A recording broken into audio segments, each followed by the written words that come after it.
The laughter died instantly. Jimmy Fallon's signature grin faltered as he watched Christina Aguilera's face crumble at his desk. What started as a light-hearted interview about her upcoming tour had just taken an unexpected turn that would leave everyone in Studio 6B speechless. The question seemed innocent enough. What's one song you wrote that you wish more people could hear? But something in Christina's eyes shifted, and Jimmy knew immediately he'd touched something deeper than intended. It was a typical Tuesday night taping at 30 Rock. The Tonight Show's familiar energy buzzed through the studio as Jimmy bantered with the Roots, worked the crowd, and prepared for another entertaining evening. Christina had arrived looking radiant in a flowing black dress, her platinum blonde hair catching the stage lights perfectly. She'd been promoting her latest album, and the interview was supposed to be fun, filled with vocal games and maybe a surprise duet. During the commercial break before her segment, Christina had seemed relaxed, joking with Jimmy about their shared love of impressions and catching up on their families. The cameras rolled, the audience applauded, and everything proceeded exactly as expected. They talked about her Vegas residency, her kids, her evolution as an artist. Jimmy was in his element, making her laugh with his spot-on impression of her genie in a bottle video. But then came that question. Christina's smile froze. Her hands, which had been gesturing expressively just moments before, went still in her lap. Jimmy noticed the change immediately. In his years of hosting, he'd learned to read his guests, to sense when something shifted. This wasn't just an emotional moment. This was something profound. "There is one song," Christina said softly, her voice barely audible over the studio's ambient noise. The audience leaned forward unconsciously, sensing the change in energy. "But it's never been heard by anyone except me." Jimmy set down his note cards. Something in her tone told him this wasn't going to be a typical late-night anecdote. "Tell me about it," he said gently, his voice stripped of its usual performative energy. Christina looked down at her hands, then directly into Jimmy's eyes. "Her name was Sarah. We met when we were both 16, struggling singers in LA. We promised each other we'd make it together, that we'd never forget where we came from, that we'd always have each other's backs." The studio had gone completely quiet. Even the Roots seemed to sense that something unprecedented was happening. Jimmy leaned forward slightly, his full attention focused on Christina. "We were inseparable for 15 years, Christina continued, her voice growing stronger, but more fragile at the same time. She was at every recording session, every photo shoot, every award show. When I had my son Max, she was the first person I called. When her mother died, I held her for hours while she cried." Jimmy's expression softened. Behind the cameras, producers who usually monitored timing and commercial breaks had stopped looking at their watches. This wasn't scheduled, wasn't planned, but everyone understood they were witnessing something important. "What happened?" Jimmy asked quietly. Christina's composure cracked. "Breast cancer. Stage 4 by the time they found it. She fought for 2 years, and I was with her through every treatment, every doctor's appointment, every sleepless night in the hospital." Tears began forming in her eyes. 3 weeks before she died, she asked me to write her a song. Not for the album, not for the charts, just for her. Something that would capture our friendship, our dreams, everything we'd been through together. The audience was completely silent. Jimmy reached across and placed his hand gently over Christina's. "Did you write it?" "I tried," Christina whispered. "I sat at the piano for hours, for days. Every time I started, I'd think about her lying in that hospital bed, about all the conversations we'd never have, all the dreams she'd never see come true. I'd start crying and have to stop." She paused, wiping her eyes with the back of her hand. Jimmy handed her the glass of water from his desk without being asked. "She died on a Tuesday morning. I was supposed to sing the song at her funeral, but I couldn't. I couldn't even look at the piano.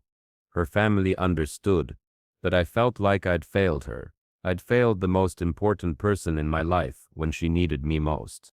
Jimmy's own eyes were beginning to water. Behind the cameras, audience members were openly crying. This wasn't entertainment anymore. This was a raw human moment, happening in front of 300 strangers and millions of viewers. Christina, Jimmy said softly, you didn't fail her. Grief doesn't follow a schedule. Love doesn't have deadlines. I still can't sing it, Christina admitted. It's been 5 years, and I still can't get through more than a few lines without breaking down. But recently, I've been thinking, maybe that's okay. Maybe some songs aren't meant to be performed. Maybe some songs are meant to stay sacred. Jimmy was quiet for a moment, processing what she'd shared. Then he did something that surprised everyone, including himself. He stood up from behind his desk and walked around to sit in the chair next to Christina. What would Sarah want you to do with that song? He asked. Christina smiled through her tears. She'd probably tell me to stop being so precious about it and just sing the damn thing. The audience chuckled softly, grateful for the moment of levity. But she'd also understand why I can't. She always understood me better than I understood myself. Would you feel comfortable sharing what the song was about? Not singing it, just telling us. Christina nodded slowly. It's called 20 Years From Now. It's about two girls who promised they'd still be friends when they were old and gray, sitting on a porch somewhere, laughing about all the crazy things they did when they were young. It's about the kind of friendship that doesn't end when life gets complicated, when careers take off, when you get married and have kids and move to different cities. She paused, her voice catching. It's about the kind of love that doesn't need words, that doesn't need explanations. The kind of love that just... Jimmy was quiet for a long moment. When he spoke, his voice was thick with emotion. I think a lot of people watching right now understand exactly what you mean. We've all had that person, that friend who shaped who we are. That's why I'm starting the Sarah Collins Foundation, Christina said, her voice gaining strength. Sarah always believed that everyone deserved to have their voice heard, their story told. The foundation provides music therapy and recording opportunities for young people battling serious illnesses. Because even if their songs are never heard by the world, they deserve to be heard by someone who loves them. The audience erupted in applause, but it wasn't the typical late-night show applause. It was deeper, more meaningful.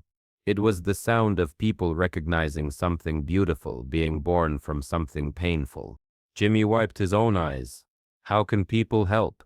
Visit sarahcollinsfoundation.org, Christina said. Every dollar goes directly to providing instruments, studio time, and music therapy sessions.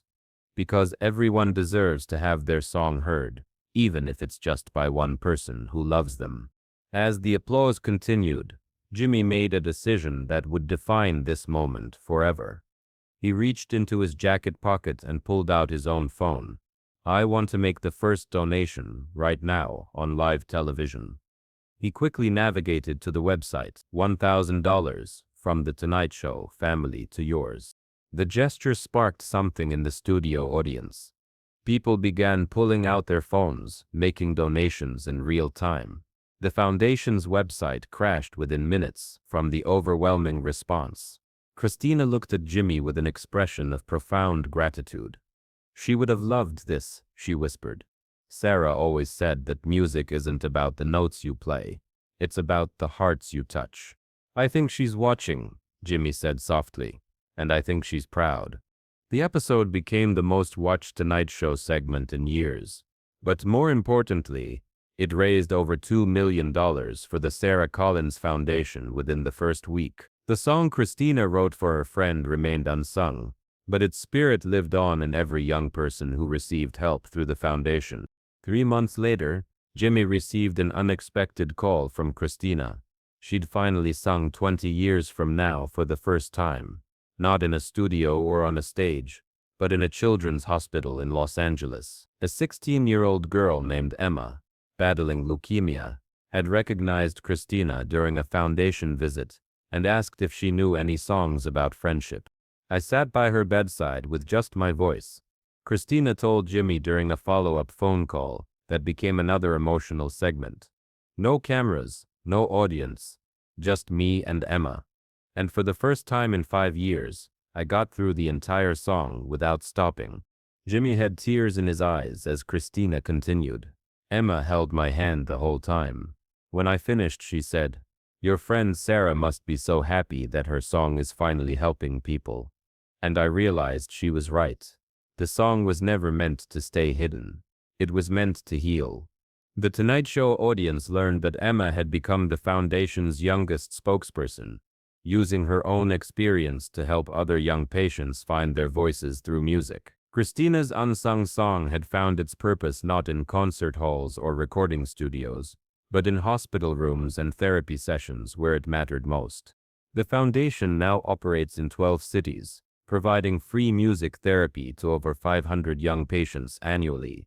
And sometimes, late at night in her home studio, Christina still plays 20 years from now on her piano. But now when she sings it, she doesn't cry, she smiles, knowing that Sarah's legacy lives on in every note, every child who finds hope in music, every friendship that transcends time and loss. Sometimes the most powerful songs are the ones that live in our hearts, waiting for the right moment to change the world. And sometimes, sharing our deepest pain becomes the greatest gift we can offer to others who are still learning how to heal.